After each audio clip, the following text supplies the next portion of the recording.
بسم اللہ الرحمن الرحیم۔ السلام علیکم ناظرین۔ حضرت سلیمان علیہ السلام کے دور میں ایک شخص نے ایک خوبصورت پرندہ خریدا۔ وہ جب چہچہاتا تو نہایت دل فریب اور خوش مزاج آواز سے وہ شخص بہت مسرور ہوتا، گویا اس پرندے کی آواز بہت ہی سریلی اور پیاری تھی۔ ایک دن اچانک اس پنجرے کے پاس اسی کے جیسا ایک اور پرندہ آیا اور اپنی زبان میں کچھ باتیں کی اور چلا گیا۔ پنجرے میں موجود پرندہ بالکل خاموش ہو گیا، گویا ایسا ہو گیا جیسے وہ گونگا پرندہ ہے۔ اس کے مالک نے 2-3 دن انتظار کیا مگر پرندہ بالکل خاموش۔ وہ شخص حضرت سلیمان علیہ السلام کی بارگاہ میں اس پرندے کو پنجرے سمیت لایا اور شکایت کی کہ یہ بہت مہنگا پرندہ خریدا تھا، اس کی آواز مجھے مسرور کرتی تھی مگر اب نہ جانے کیا ہوا کہ بولتا ہی نہیں۔ حضرت سلیمان علیہ السلام جو جانور، چرند پرند سب کی بولیاں جانتے تھے، نے اس پرندے سے پوچھا کیا وجہ ہے جو تم خاموش ہو گئے ہو؟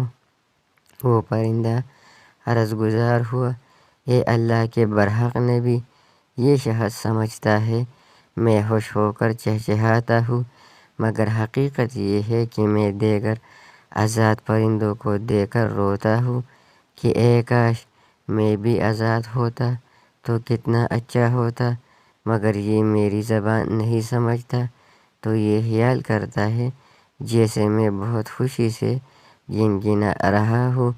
پھر ایک دن میرا ایک ہم جنس میرے پاس آیا اور کہا کہ یہ شخص تیری زبان نہیں سمجھتا بلکہ سمجھتا ہے کہ تو بہت سریلی آواز کے ساتھ خوشی خوشی چہچہا رہا ہے۔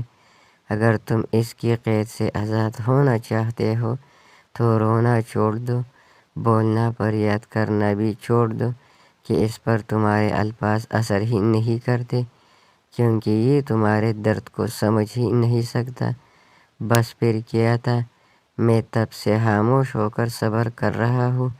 حضرت سلیمان علیہ السلام نے اس شخص سے کہا کہ پنجرہ کھول دو اور اس کو آزاد کر دو کیونکہ اب یہ پنجرے میں کبھی نہیں بولے گا۔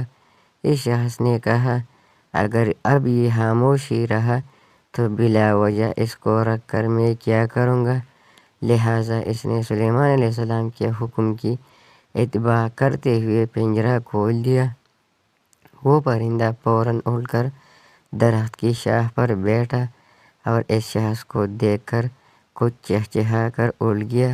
اس شخص نے حضرت سلیمان علیہ السلام سے عرض کی کہ یہ کیا کہہ کر گیا ہے؟ آپ علیہ السلام نے فرمایا کہ اس نے کہا کہ اگر تو بھی اپنے غموں اور مصائب سے آزاد ہونا چاہتا ہے تو خاموش ہو جا اور صبر کر، کسی سے کچھ شکایت نہ کر تو تجھے بھی ایک دن سارے غموں سے نجات مل جائے گی۔ جو تو لوگوں کو سناتا رہتا ہے مگر وہ بے احساس لوگ تیری زبان جانتے ہوئے بھی تیری بات نہیں سنتے۔ اس پیغام کو دوسروں تک پہنچائے تاکہ اللہ کسی کی زندگی کو آپ کے ذریعے بدل دے۔